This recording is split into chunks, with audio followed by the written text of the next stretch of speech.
জুমার দিনের ফজিলত। কেন এই জুমার দিনের এত ফজিলত?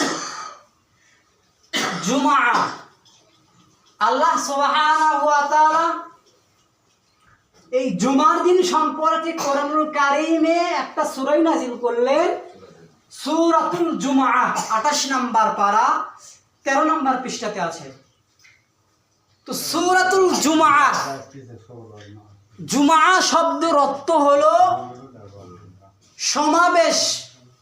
জুমা মানে কি? জমা হওয়া, একত্র হওয়া। আল্লাহ সুবহানাহু ওয়া তাআলা মানুষকে একত্র করার জন্য জুমার দিন দিলেন। সমাবেশ, আপনার মুসলিম দিনী ভাইয়ের সঙ্গে সাক্ষাৎ হবে, আপনার মুসলিম ভাইয়ের সঙ্গে কথা হবে, জুমার দিনে দেখা হবে। এজন্য আল্লাহ সুবহানাহু ওয়া তাআলা মুসলিমদেরকে সাপ্তাহিক একটা দিন দিলেন। সেই দিনটা হলো জুমা, ইয়াউমুল জুমা। এই জুমার দিনে আমরা কি করব? জমা হব। জুমা শব্দের অর্থ হলো জমা হওয়া। তো এই জুমার দিন আল্লাহ সুবহানাহু ওয়া তাআলা ইহুদিদেরকে দিতে চাইছিলেন, কিন্তু ইহুদিরা এই জুমার দিনকে গ্রহণ করেনি। ইহুদিরা তারা এই জুমার দিনকে বাদ দিয়ে তারা শনিবার দিনকে বেছে নিয়েছে।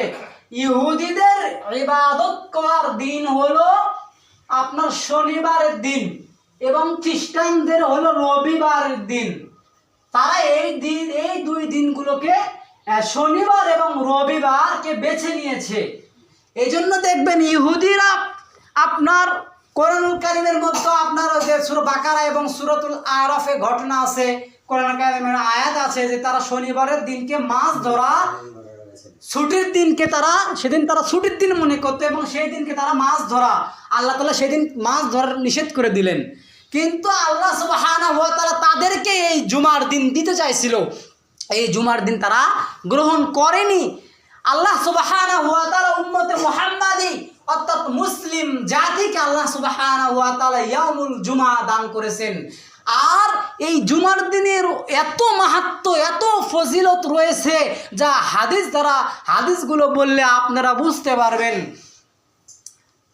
এই জুমার দিন অনেক আল্লাহ সুবহানাহু ওয়া তাআলা আপনার 6 দিনে আসমান এবং জমিনের মধ্যে যা কিছু আছে তিনি সৃষ্টি করেছেন।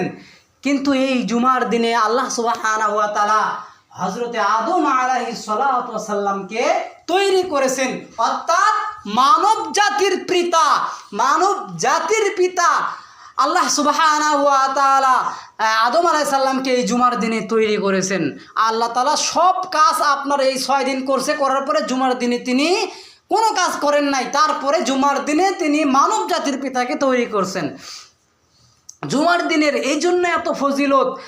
আল্লাহ সুবহানাহু ওয়া তাআলা কোরআনুল কারীম সূরাতুল জুমার 28 নম্বর পারা 13 নম্বর পৃষ্ঠার 9 নম্বর আয়াত আল্লাহ সুবহানাহু ওয়া তাআলা বলেছেন, ইয়া আইয়ুহাল্লাযীনা আমানু, হে ঈমানদার গণেরা। আল্লাহ তাআলা বলতেছেন, হে নারী পুরুষ যারা ঈমানদার, ইয়া আইয়ুহাল্লাযীনা আমানু, ইযা নুদিয়া লিস-সালাহ, যখন তোমাদেরকে জুমার সালাতের জন্য ডাকা হয়। কিসের মাধ্যমে ডাকা হয়? আজানের মাধ্যমে। জুমার সালাতের জন্য আজানের মাধ্যমে যখন তোমাদেরকে ডাকা হয় তখন তোমরা কি করবা? নুদিয়া লিস-সালাতি মিন ইয়াউমিল জুমআ, তখন তোমরা ইযা নুদিয়া লিস-সালাতি মিন ইয়াউমিল জুমআতি ফাসআউ ইলা যিকরিল্লাহ, তখন তোমরা জুমার সালাতের জন্য আজান শোনার পরে ফাসআউ ইলা যিকরিল্লাহ, ফাসআউ তোমরা ধাপিত হও, তোমরা দৌড়াও। কিসের জন্য? ইলা যিকরিল্লাহ, আল্লাহর জিকিরের জন্য, নামাজের জন্য। নামাজকে কিন্তু জিকির বলা হয়েছে। জিকিরের 5টি শব্দ রয়েছে। আল্লাহ কোরআনকেও জিকির বলছে, নামাজকেও জিকির বলছে, আবার আল্লাহ সুবহানাল্লাহ আলহামদুলিল্লাহ এগুলোকেও কিন্তু জিকির বলা হয়েছে, উপদেশকেও জিকির বলা হয়েছে। আল্লাহ বলেছেন, নুদিয়া লিস-সালাতি মিন ইয়াউমিল জুমআতি ফাসআউ, তোমরা দৌড়াও। অথচ হাদিসে কিন্তু নামাজ যখন হয়, জামাতে যখন নামাজ হয়, তখন কিন্তু দৌড়ায় নামাজ পড়তে, নামাজের রাকাত সংখ্যা ধরার জন্য দৌড়াতে নিষেধ করা হয়েছে। আল্লাহ বলতেছেন ফাসআও, তোমরা দৌড়াও। এই দৌড়ান মানে যাবতীয় কাজ, আপনার বাড়িতে, আপনার জমিতে, আপনার ব্যবসা, আপনার প্রতিষ্ঠান, যত কাজকর্ম আছে না কেন, যত বিজি ব্যস্ত আপনি থাকেন না কেন, এই ফাসআও মানে সব বিজি ব্যস্ত প্রহার করে, সব বিজি ব্যস্ত বাদ দিয়ে তোমরা আল্লাহর জিকিরের জন্য দৌড়াও, তোমরা আল্লাহর জিকিরের জন্য প্রস্তুতি গ্রহণ করো। এই দৌড়াও মানে প্রস্তুতি গ্রহণ করার কথা বলা হয়েছে, দৌড় দিয়ে আসার কথা বলা হয় নাই। এরপর আল্লাহ বলছেন ফাসআও ইলা যিকরিল্লাহ, তোমরা আল্লাহর জিকির করার জন্য আসো, তোমরা আল্লাহর জিকির করার জন্য ধাপিত হও। আল্লাহর জিকির যদি করতে পারো তাহলে কি হবে দেখেন, আল্লাহ বলছেন ফাসআও ইলা যিকরিল্লাহি ওয়া যারুল বাই' যালিকুম খায়রুল লাকুম ইন কুনতুম তা'লামুন। যদি তোমরা আল্লাহর জিকিরের জন্য আসো, যারুল বাই' যালিকুম খায়রুল লাকুম ইন কুনতুম তা'লামুন, যদি জিকিরের করার জন্য আসো, যদি জুমার সালাতে আসো, এটাই হলো তোমাদের জন্য খায়র মানে উত্তম, এটাই হলো তোমাদের জন্য কল্যাণকর। যালিকুম খায়রুল লাকুম ইন কুনতুম তা'লামুন।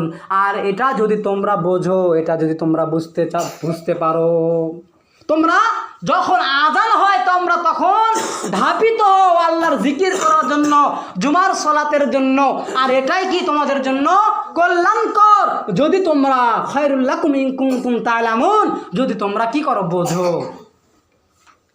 এরপরে আল্লাহ কি বলছেন দেখেন, এরপরে আল্লাহ সুবহানাহু ওয়া তাআলা কোরআন কারীম সূরাতুল জুমার 9-10 নম্বর আয়াতে আবার বলছেন, আল্লাহ বলছেন ফাইদা, যখন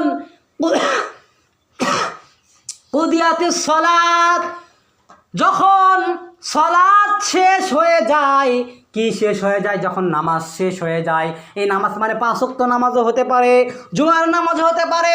ফাইদা কুদিয়াতিস সালাত, যখন নামাজ শেষ হয়ে যায় তখন তোমরা কি করো, নামাজ শেষ করার পরে আপনি কি করবেন আল্লাহ এটাও বলে দিচ্ছেন। আল্লাহ বলেন ফান্তাশিরু ফিল আরদ, আল্লাহ বলেন তোমাদের আর মসজিদে বসে থাকার কোনো দরকার নাই, মসজিদে আর সময় দেওয়ার কোনো দরকার নাই। নামাজ শেষ ফান্তাশিরু ফিল আরদ, তখন তোমরা আবার জমিনে ছড়িয়ে পড়ো।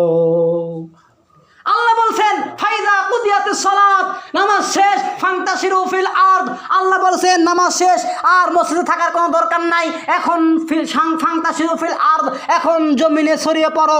জমিনে ছড়িয়ে পড়ে কি করবা আল্লাহ এটাও বলে দিচ্ছেন দেখেন, আল্লাহ বলছেন ফান্তাশিরু ফিল আরদ, আল্লাহ বলেন অবতাগু, আল্লাহ বলেন তোমরা তালাশ করো, অবতাগু মিন ফাদলিল্লাহ, আল্লাহ যে অনুগ্রহ, আল্লাহ যে রিজিক তোমাদের জমিনে ছড়িয়ে ছিটিয়ে দিয়েছে, মানে এখন আপনার নামাজ শেষ, এখন অবতাগু আপনি তালাশ করবেন, আপনি ধানের বিয়েতে যাবেন, আপনি ভুট্টার বিয়েতে যাবেন, গুমের বিয়েতে যাবেন, যাবতীয় শস্য ক্ষেত্র, যাবতীয় কাজকর্ম, ব্যবসা বাণিজ্য, নামাজ শেষ, এখন আপনি আবার ব্যবসা বাণিজ্য করার জন্য ফান্তাশিরু ফিল আরদ অবতাগু মিন ফাদলিল্লাহ, আল্লাহর রিজিক তালাশ করার জন্য আপনি কি করবেন, ছড়িয়ে পড়বেন জমিনের মধ্যে।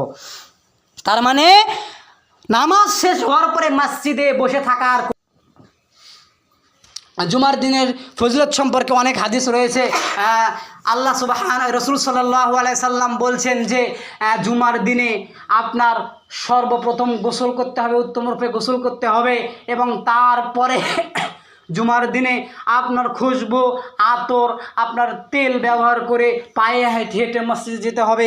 1 নম্বর হাদিস আবু হুরায়রা রাদিয়াল্লাহু আনহু থেকে বর্ণিত, তিনি বলেন রাসূল সাল্লাল্লাহু আলাইহি ওয়াসাল্লাম বলছেন যার ওপর সূর্য উদিত হলো সে যেন জুমার দিনে, যার ওপর সূর্য উদিত হলো এই জুমার দিনে আল্লাহ সুবহানাহু